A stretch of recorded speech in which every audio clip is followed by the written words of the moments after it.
రాష్ట్రంలో వారం రోజుల నుంచి చలి తీవ్రత పెరుగుతుంది. ఉదయం పొగమంచు దట్టంగా కమ్ముకుంటుంది. పగటిపూట ఉష్ణోగ్రతలు పడిపోతున్నాయి. ఇక రాష్ట్రంలో 12 నుంచి 15 డిగ్రీల మధ్య ఉష్ణోగ్రతలు నమోదవుతున్నాయి. ఏజెన్సీ ప్రాంతంలో చలి తీవ్రత ఎక్కువగా ఉంది. ఇక రాష్ట్రంలో చలి పంజాపై మరిన్ని వివరాలు కల్పన అందిస్తారు. వ్యాప్తంగా చలి తీవ్రత రోజు రోజుకు పెరుగుతూ వస్తుంది. ఇక మరీ ముఖ్యంగా చూసుకున్నట్టయితే గత వారం నుంచి అయితే చలి తీవ్రత అధికంగా ఉందని చెప్పుకోవచ్చు.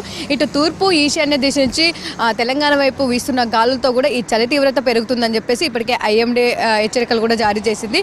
ఇక ప్రస్తుతం మనం చూసుకున్నట్టయితే ఇటు నగర వ్యాప్తంతో పాటు రాష్ట్ర వ్యాప్తంగా కూడా కనిష్ట గరిష్ట ఉష్ణోగ్రతల్లో మనకు తేడాలు అనేవి తెలుస్తూ ఉన్నాయి. దాదాపు కనిష్ట ఉష్ణోగ్రతలు కూడా పడిపోతూ వస్తూ ఉన్నాయి. గత వారం రోజుల నుంచి కూడా చూసుకున్నట్టయితే రాష్ట్ర వ్యాప్తంగా మరీ ముఖ్యంగా చూసుకున్నట్టయితే ఇటు ఆదిలాబాద్ కావచ్చు, నిజామాబాద్ కావచ్చు, హకీంపేట, హన్మకొండ, దాంతోపాటు ఆదిలాబాద్ ఏజెన్సీ ఏరియాలలో దాదాపు మనకు 12 నుంచి 14 డిగ్రీల లోపే కనిష్ట ఉష్ణోగ్రతలు అనేవి నమోదవుతూ ఉన్నాయి. ఇక హైదరాబాద్లో చూసుకున్నట్టయితే హైదరాబాద్ వ్యాప్తంగా కూడా చాలా ప్రాంతాల్లో మనకు ఎక్కువగా ఇటు సిటీ అవుట్స్కట్స్ కావచ్చు, హయత్ నగర్ కావచ్చు, పటాన్ చెరువు కావచ్చు, శంషాబాద్ కావచ్చు, ఇట్లా సిటీ అవుట్స్కట్స్లో కూడా మనకు చలి తీవ్రత అధికంగా ఉంటుంది. ఈ చలి తీవ్రత కారణంగా కూడా మనకు దాదాపు కనిష్ట ఉష్ణోగ్రతల్లో కూడా మనం చూసుకున్నట్టయితే హైదరాబాద్ నగరంలో ఈ మధ్య కాలంలో దాదాపు మనకు 15 నుంచి 18 డిగ్రీల లోపే మనకు ఉష్ణోగ్రతలు కనిష్ట ఉష్ణోగ్రతలకు ఉదయం సమయంలో మనకు నమోదవుతున్న సిచ్యువేషన్స్ అయితే కనిపిస్తూ ఉన్నాయి. సో ప్రస్తుతం చూసుకున్నట్టయితే ఈ చలి తీవ్రతతో పాటు మనకు అధికంగా పొగమంచు కూడా దట్టంగా కమ్ముకుంటున్న సిచ్యువేషన్స్ అయితే ఉన్నాయి. దాదాపు మనకు 8-9 అయినా సూర్యుడు కనిపించని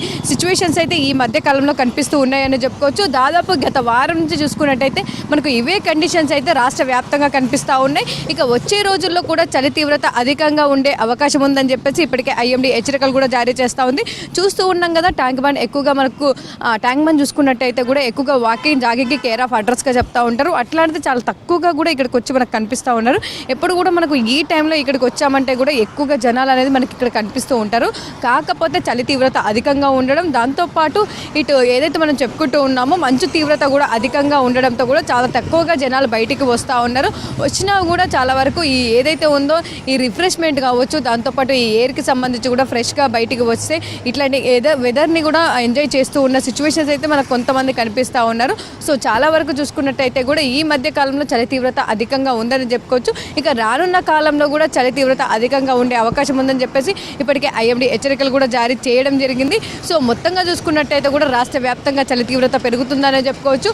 అధికంగా ఈ ఏజెన్సీ ఏరియాస్ ఏవైతే ఉన్నాయో దాంతోపాటు ఉత్తర జిల్లాలు కావచ్చు, దక్షిణ జిల్లాలో కావచ్చు, ఈ జిల్లాలోనైతే మనకు చలి తీవ్రత అధికంగా కనిపిస్తూ ఉంది. టెంపరేచర్స్ కూడా మనకు ఫాలింగ్ డౌన్ కూడా కనిపిస్తూ ఉన్నాయి. కాకపోతే గరిష్ట ఉష్ణోగ్రతలో చూసుకున్నట్టయితే కూడా అంటే మనకు భిన్న వాతావరణ పరిస్థితులు అనే చెప్పుకోవచ్చు. ఉదయం సమయంలో చలి తీవ్రత పొగమంచు అధికంగా ఉండడంతో ఇటు మధ్యాహ్నం వచ్చేసరికి కూడా మనకు దాదాపు కనిష్ట ఉష్ణోగ్రతలు కావచ్చు, ఇటు గరిష్ట ఉష్ణోగ్రతలో తేడాలు కనిపిస్తూ ఉన్నాయి. మధ్యాహ్నం వచ్చేసరికి కూడా మనకు ఎండ తీవ్రత అధికంగా ఉంటూ ఉంటుంది. దాంతోపాటు వేడి వాతావరణం కూడా కనిపిస్తూ ఉంటుంది. ఇక సాయంత్రం వచ్చేసరికి కూడా మనకు చలి తీవ్రత కాస్త తగ్గినప్పటికీ కూడా ఉక్కపోత వాతావరణం కూడా మనకు అధికంగా కనిపిస్తూ ఉంటుంది. సో ఇట్లాంటి వెదర్ కండిషన్స్ అయితే ఈ మధ్య కాలంలో హైదరాబాద్ నగర వ్యాప్తంగా ఉన్నాయని చెప్పుకోవచ్చు. ఇక ఏవైతే ఉదయం సమయంలో ఉన్న టెంపరేచర్స్తో కూడా ఫాలింగ్ డౌన్ ఉండడంతో కూడా టెంపరేచర్స్ మనకు తగ్గుముఖం పట్టడంతో కూడా ప్రజలు ఎవరైతే ఉన్నారో వాళ్ళందరూ కూడా తగిన జాగ్రత్తలు తీసుకోవాలని చెప్పేసి ఇటు డాక్టర్స్ కూడా సూచిస్తున్న సిచ్యువేషన్స్ అయితే ఉన్నాయని చెప్పుకోవచ్చు. సో ఇక మొత్తంగా చూసుకున్నట్టయితే రాబోయే వారం రోజుల పాటు కూడా చలి తీవ్రత అధికంగా ఉండే అవకాశం ఉందని చెప్పేసి ఇటు ఐఎండీ అధికారులు అయితే హెచ్చరికలు జారీ చేస్తూ ఉన్నారు. కెమెరా పర్సన్ సంజయ్తో కల్పన, V6 న్యూస్, హైదరాబాద్.